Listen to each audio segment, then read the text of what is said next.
Hello friends, welcome to our channel. இன்னைக்கு நம்ம பார்க்க போகிறது my step moms doctor is my ex season 1 episode number 4 தான் இன்னைக்குள்ள வீடியோவில் பார்க்க போகிறோம். ஸோ வீடியோக்குள்ளே போகிறதுக்கு முன்னாடி நம்ம சேனலை நீங்கள் இன்னும் சப்ஸ்கிரைப் பண்ணாமல் பார்த்துட்டு இருக்கீங்கன்னா அப்படியே சப்ஸ்கிரைப் பண்ணி கூட வர பெல் ஐக்கனை கிளிக் பண்ணி ஆளில் போட்டுருங்க. அப்படியே இதுக்கு முன்னாடி போட்ட எபிசோட்லாம் பார்க்கணும்னா அதையும் போய் பார்த்துட்டு வந்துருங்க. அப்போ தான் இந்த எபிசோடோட கதை உங்களுக்கு புரியும். சரி, ஓகே ஃப்ரெண்ட்ஸ், வாங்க வளவலன்னு பேசிகிட்டு இருக்காம இன்னைக்கு பார்க்க போகிற எபிசோட் நம்பர் 4க்குள்ளே ஸ்ட்ரைட்டாக போயிடலாம். எபிசோடோட ஸ்டார்டிங்ஸில் நம்ம ஹீரோயினை தான் காட்டுறாங்க. போன எபிசோடில் நம்ம ஹீரோயினை டேட்டிங் கூப்பிட்டுருப்பான். ஸோ அதனால தான் நம்ம ஹீரோவுக்காக வெயிட் பண்ணிட்டு இருக்காங்க. ஆமாம், இவன் எதுக்கு என்ன டேட்டிங் கூப்பிட்டான் திடீர்னு அப்படின்னு நம்ம ஹீரோயின் யோசிச்சுட்டு இருக்கும்போது கரெக்டாக நம்ம ஹீரோ வந்துடுறான். நம்ம ஹீரோவை பார்க்கறதுக்கே வித்தியாசமாக இருக்குது. ரொம்பவே பக்காவாக கிளம்பி வந்திருக்கான். அவனை பார்த்தோன்னே இவன் என்ன இவ்வளோ அழகா இருக்கான் அப்படின்னு சொல்லிட்டு நம்ம ஹீரோயின் கத்துறாங்க. இப்போ நம்ம ஹீரோயினும் அக்வாரியத்துக்கு வந்திருக்காங்க. நம்ம ஹீரோயின் சுற்றி எல்லா இடத்தையும் பார்க்குறாங்க. பார்த்தா அந்த இடத்துல ஃபுல்லாக கப்பிள்ஸாக இருக்காங்க. இவன் எதுக்கு என்ன டேட்டிங் கூப்பிட்டு வந்தான்னு தெரியலையே. ஆனால் இவன் வேற ரொம்ப அழகா இருக்கானே அப்படின்னு நம்ம ஹீரோயின் யோசிக்கிறாங்க. அப்போ நம்ம ஹீரோவை 2 டிக்கெட் வாங்குறான். நம்ம ஹீரோனோட கையை பிடிச்சி கூட்டிட்டு போறான். பார்த்தா இவங்க 2 பேர்த்தையும் பின்னாடி யாரோ ஃபாலோ பண்ணிட்டு இருக்காங்க. அது வேற யாரும் இல்லை, கவனாமியும் மினாமியும் தான். அப்பதான் நம்ம ஹீரோ ஒரு ஃபிளாஷ்பேக்கு போறான். இந்த மாதிரி மினாமி ஒரு தொல்லை பிடிச்சவ, அவளை உன்கிட்ட நெருங்க விடாம இருக்கிறதுக்கு ஒரே சான்ஸ் நீ யூமை கூட டேட்டிங் போய் யூமை கூட ரொம்பவே க்ளோஸா பழகணும். அதை பார்த்தோன்னா மீனாமி பொறாமையாயிட்டு நீங்க 2 பேரும் லவ் பண்றதா நினைச்சு அவ உன்னை விட்டுட்டு போயிடுவா. அதுக்கப்புறம் நீ ஃப்ரீயா இருக்கலாம் அப்படின்னு சொல்லிட்டு கவனாமி தான் நம்ம ஹீரோக்கு பிளான் கொடுத்துருப்பான். இப்போ நம்ம ஹீரோவும் ஹீரோயின் கிட்ட எப்படி க்ளோஸா இருக்கிறது, எப்படி மீனாமியை வெறுப்பேத்துறதுன்னு யோசிச்சுக்கிட்டு இருக்கான். ஆனா மீனாமியை போக வைக்கிறதுக்கு இதை தவிர உன்கிட்ட எந்த பிளானும் இல்லை அப்படின்னு சொல்லிட்டு கவனாமி சொன்னதை நம்ம ஹீரோ நினைச்சு பார்க்கறான். பின்னாடி இருந்து மீனாமியை வேற பார்த்துட்டே இருக்கா. நம்ம ஹீரோவும் ஹீரோயின் கூட அப்படியே பேச்சு கொடுக்குறான். நம்ம கவனாமியும் சரி ஒர்க் அவுட் ஆகுது போல அப்படின்னு யோசிக்கிறான். நம்ம ஹீரோவும் ஹீரோயினை பார்த்து இந்த ட்ரெஸ்ல நீ ரொம்பவே அழகா இருக்கா அப்படின்னு சொல்லிட்டு சொல்றான். நம்ம ஹீரோயினும் வெக்கப்பட்டுக்கிட்டு இவனுக்கு என்னாச்சு திடீர்னு இப்படிலாம் பேசிட்டு இருக்கான் அப்படின்னு நம்ம ஹீரோயின் யோசிக்கிறாங்க. இங்க கவனாமி எரியிற நெருப்புல எண்ணெயை ஊத்துற மாதிரி நம்ம மீனாமி கிட்ட நல்லா வெறுப்பேத்திக்கிட்டு இருக்கான். பாத்தியா அவங்க 2 பேத்துக்குள்ள என்னதான் நடக்குதுன்னு அப்படின்னு நம்ம கவனாமி சொல்லிக்கிட்டு இருக்கான். அதுக்கு மீனாமியும் இதை வச்சு அவங்க கப்பல்ஸ்ன்னு எப்படி டிசைட் பண்றது அப்படின்னு சொல்லிட்டு சொல்றா. அப்ப நம்ம ஹீரோவும் நம்ம ஹீரோனோட ஷோல்டரை பிடிச்சு இழுக்கிறான்.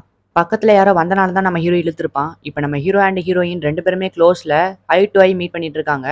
என்ன அப்படியே என் கையை பிடிச்சிட்டே இருக்கலாம்னு முடிவு பண்ணிட்டியா அப்படின்னு நம்ம ஹீரோயின் கேட்கறா. உடனே நம்ம ஹீரோவும் அவளோட கையை எடுத்துடுறான். நான் இப்படியே பண்ணிட்டு இருந்தேன்னா யூமேக்கு என் மேலே வெறுப்பு தான் வரும். தேவையில்லாமல் அவளோட மனசில் வெறுப்பை சம்பாதிச்சுட்டு இருக்கா அப்படின்னு நம்ம ஹீரோ யோசிக்கிறான். இப்போ நம்ம ஹீரோவுக்கு என்ன பண்ணுறதுன்னு தெரியல. ஸோ ரெஸ்ட் ரூம் வந்திருப்பான். இப்போ நம்ம கவனாமிக்கு ஃபோன் பண்ணி கேட்குறான். இந்த மாதிரி இப்படியே போயிட்டு இருந்தா யூமேக்கு என் மேலே பயங்கரமாக வெறுப்பு வரும்டாடே அப்படின்னு சொல்லிட்டு நம்ம கவனாமிட்ட சொல்கிறான். நீ சொல்கிறதும் செய்தான், ஆனால் மீனாமியை உன்கிட்ட இருந்து துரத்துறதுக்கு வேற பிளான் எதுவும் இல்லை.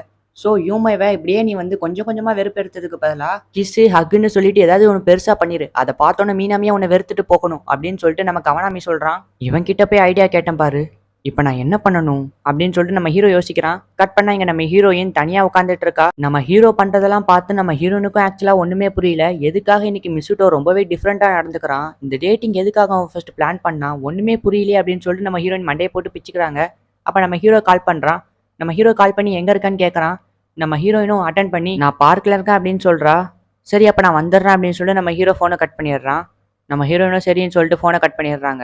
ஆக்சுவலாக எங்கள் 2 பேத்துக்குள்ளே என்ன நடக்குதுன்னே தெரியல. மறுபடியும் அவன் எதுக்கு டிஃப்ரெண்ட்டாக நடந்துக்கிறான் அப்படின்னு நம்ம ஹீரோயின் மறுபடியும் யோசிக்கிறாங்க. இப்போ நம்மளுக்கு ஒரு ஃப்ளாஷ்பேக் காட்டுறாங்க. அதாவது நம்ம ஹீரோ அண்ட் ஹீரோயின் 2 பேருமே ஸ்கூல் படிச்சுக்கிட்டு இருந்த டைமில் ஒரு நாள் இவங்க 2 பேருமே டேட்டிங் மாதிரி வெளியே போவாங்க. ஸோ அப்போ நம்ம ஹீரோயின் தனியாக தொலைஞ்சு போயிடுவா. டைம் வேற ரொம்ப லேட் ஆகிட்டே இருக்கும். நம்ம ஹீரோ எங்கே போனான்னு தெரியாமல் நம்ம ஹீரோயின் பயங்கரமாக முழிச்சுக்கிட்டு அழுதுகிட்டு இருப்பாங்க. அவளந்தான் என்னோட வாழ்க்கை இங்கேயே முடிஞ்சு போக போதா அப்படின்னு நம்ம ஹீரோயின் கேட்கும்போது நம்ம ஹீரோ அந்த இடத்துக்கு வந்துட்டு நீ ரொம்ப தாகமாக இருப்பேன்னு தெரியும், ஸோ அதனால தான் உனக்கு டீ வாங்கிட்டு வந்திருக்கேன்னு சொல்லி நம்ம ஹீரோயினுக்காக டீ கொடுப்பான். இப்போ அந்த ஃப்ளாஷ்பேக் முடிஞ்சு ப்ரெசென்ட்டாக காட்டுறாங்க. நம்ம ஹீரோ மறுபடியும் அதே மாதிரி நம்ம ஹீரோயினுக்காக டீ வாங்கிட்டு வந்து கொடுக்குறான். நம்ம ஹீரோயினுக்கு பழைய மெமரிஸ்லாம் ஞாபகம் வருது. ஸோ அதை வாங்கி குடிக்கிறாங்க. சரி என்ன இங்கே உட்காந்துருக்கலாமா, வா போய் என்ஜாய் பண்ணுவோம் அப்படின்னு சொல்லிட்டு நம்ம ஹீரோயினை கூட்டிட்டு மறுபடியும் அக்வாரியத்துக்கே போய் அங்கே பயங்கரமா என்ஜாய் பண்றாங்க. ஒருவேளை இவங்க 2 பேருமே கப்பிள்ஸா இருப்பாங்களோ, இல்லையே ஏதோ இடிக்குதே அப்படின்னு நம்ம மினாமி இங்க யோசிச்சுக்கிட்டு இருக்கா. நம்ம 2 பேரும் இந்த மாதிரி தனியா வெளியே ரொம்ப நாள் ஆச்சுல்ல அப்படின்னு சொல்லிட்டு நம்ம ஹீரோயின் கேட்கறாங்க.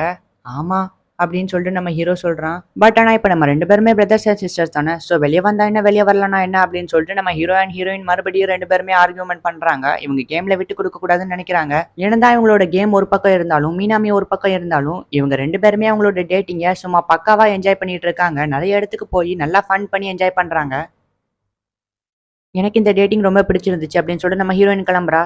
இப்போ நம்ம ஹீரோவை பார்க்கறதுக்காக நம்ம மீனாமி வந்திருப்பா. ஆக்சுவலாக நான் உங்ககிட்ட ஒன்று சொல்லணும். அதாவது என்னை மன்னிச்சிடுங்க, நான் இவ்வளோ நேரம் நீங்கள் டேட்டிங் பண்ணிட்டு இருந்ததை ஃபாலோ பண்ணி பார்த்துட்டேன். இதை உங்களோட சிஸ்டர் கிட்ட சொல்ல போறீங்களா அப்படின்னு சொல்லிட்டு மீனாமி கேட்குறா. இல்லை பரவாயில்ல, நான் சொல்ல மாட்டேன். பிகாஸ் நீங்கள் 2 பேருமே நல்ல ஃப்ரெண்டு, அந்த ஃப்ரெண்ட்ஷிப்பை நான் கெடுக்க விரும்பல அப்படின்னு சொல்லிட்டு நம்ம ஹீரோ சொல்கிறான். ஆமாம், நீ தானே அன்னைக்கு எங்கள் வீட்டுக்கு வந்து சேர்லாம் நவுட்டி போட்டுட்டு போனேன் அப்படின்னு நம்ம ஹீரோ கேட்குறான். அது உங்களுக்கு தெரிஞ்சிருச்சா? சரி இதையும் சொல்லிடாதீங்க அப்படின்னு சொல்லிட்டு நம்ம மீனாமி சொல்றா. அப்புறம் ஒரு முக்கியமான விஷயம், நீங்க இந்த மாதிரி பண்ணிட்டு இருந்தா நான் உங்கள விட்டுட்டு போயிருவேன்னு நினைக்காதீங்க. நீங்க என்ன பண்ணாலும் சரி நான் உங்கள கல்யாணம் பண்ணிக்க தான் போறேன். அதோட யூமை கூட க்ளோஸா இருக்க தான் போறேன். ஆனா இதுக்காக நான் உங்கள தொந்தரவு பண்ண மாட்டேன். அப்படின்னு நம்ம மீனாமி சொல்லிட்டு அங்கிருந்து கிளம்புறா. அப்படியே கட் பண்ணா நம்ம ஹீரோயின காட்டுறாங்க. அது யாரோட ஷூவா இருக்கும்னு நம்ம ஹீரோயின் இனிமே யோசிச்சுட்டு தான் இருக்காங்க. அப்ப நம்ம ஹீரோ அந்த இடத்துக்கு வரான். உன்னோட அண்டர்வேர் எடுத்ததுக்காக எனக்கு பனிஷ்மெண்ட் குடுத்தல்ல, இப்போ என்னோட இன்னர்வேர் எடுத்ததுக்காக உனக்கு பனிஷ்மெண்ட் குடுக்க போறேன் அப்படின்னு சொல்லிட்டு நம்ம ஹீரோயின் சொல்றா. நம்ம ஹீரோவா அது என்னன்னு கேக்குறான். பார்த்தா நம்ம ஹீரோயின் ஹீரோவுக்கு வித்தியாசமான ட்ரெஸ் எல்லாம் போட்டு விட்டு வித்தியாசமான ஹேர் ஸ்டைல் அப்படியே ஆளையே ஜம்முன்னு மாத்தி பயங்கரமா வளைச்சு வளைச்சு போட்டோ எடுத்துட்டு இருக்காங்க. ஐயோ இவன் என்ன இவ்வளவு அழகா இருக்கான் அப்படின்னு சொல்லிட்டு எக்கச்சக்கமான போட்டோ எடுத்து வச்சிருக்காங்க. உன்னோட பனிஷ்மெண்ட் முடிஞ்சிருச்சுன்னா நான் இங்க இருந்து கிளம்பலாமா அப்படின்னு சொல்லிட்டு நம்ம ஹீரோ கேக்குறான். இல்ல நீங்க இன்னும் ஒன்னே ஒண்ணு பண்ணுனா போதும், அது வேற ஒண்ணும் இல்ல, நீங்க என்ன பின்னாடி வழியா ஹக் பண்ணி நைஸா என் காதுக்குள்ள ஒரு ரகசியத்த சொல்லணும் அப்படின்னு சொல்லிட்டு நம்ம ஹீரோயின் சொல்றா. ஆனா இது எதுக்கு நான் பண்ணணும் அப்படின்னு சொல்லிட்டு ஹீரோ கேக்குறான். இல்ல இது உங்களோட பனிஷ்மெண்ட் தான், மத்தபடி எனக்கு வேற எந்த தாட்டுமே இல்ல, நான் ஜஸ்ட் ஒன்னு பனிஷ் பண்றேன் அவ்வளவுதான் அப்படின்னு சொல்லிட்டு நம்ம ஹீரோயின் சொல்றா. சரின்னு சொல்லிட்டு நம்ம ஹீரோவும் நம்ம ஹீரோயின் சொன்ன மாதிரியே நம்ம ஹீரோயினை அப்படியே பின்னாடி வழியா ஹக் பண்றான். ஹக் பண்ணிட்டு நம்ம ஹீரோயினோட காதுல நான் உன்னை பிடிச்சிட்டேன் அப்படின்னு நம்ம ஹீரோ சொல்றான். நம்ம ஹீரோயினும் ஹீரோ மேல கை வச்சுட்டு நானும் உங்களை பிடிச்சிட்டேன் அப்படின்னு சொல்றதோட இந்த எபிசோட முடிக்கிறாங்க. இல்ல ஒரு நிமிஷம், அப்படிதான் நானும் நினைச்சேன். ஆனா கடைசியில அடுத்த நாள் ஸ்கூல காட்டுறாங்க. பார்த்தா நம்ம மீனாமியும் ஹீரோயினும் பயங்கரமா பேசிட்டு இருக்காங்க. இங்க நமக்கு அவனாமி நம்ம பிளான் எதுவுமே ஒர்க் அவுட் ஆகல அப்படின்னு சொல்லிட்டு சொல்றான். ஆமா அப்படின்னு சொல்லிட்டு நம்ம ஹீரோ சொல்றான். இப்ப 2 பேருமே அப்படியே சிரிச்சுக்கிட்டு இருக்காங்க. இங்கதான் இந்த எபிசோட முடிக்கிறாங்க. நம்ம மீனாமி ஹீரோவை கல்யாணம் பண்ணிக்கணும் அப்படிங்கிற தாட்ல இருக்கா.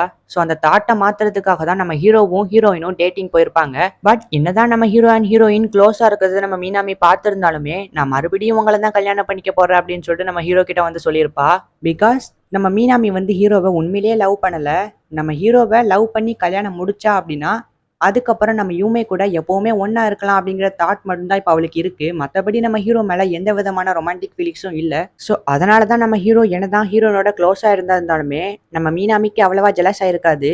ஸோ அதனால தான் நீங்க எப்படியோ போங்க அப்படின்னு சொல்லிட்டு மறுபடியும் நம்ம ஹீரோ கிட்ட வந்து நான் மறுபடியும் ஒன்னதான் கல்யாணம் பண்ணிப்பேன் அப்படின்னு சொல்லியிருப்பா. இதை நான் ஏன் சொல்றேன் அப்படின்னா டைரக்டா இந்த அனிமையை பாக்குறதுக்கும் எக்ஸ்பிளனேஷன்ல கேட்கறதுக்கும் கொஞ்சம் டிஃபரன்ஸ் இருக்கு. ஸோ டைரக்டா பாத்தீங்கன்னா இந்த ஒரு விஷயம் புரிஞ்சிடும்.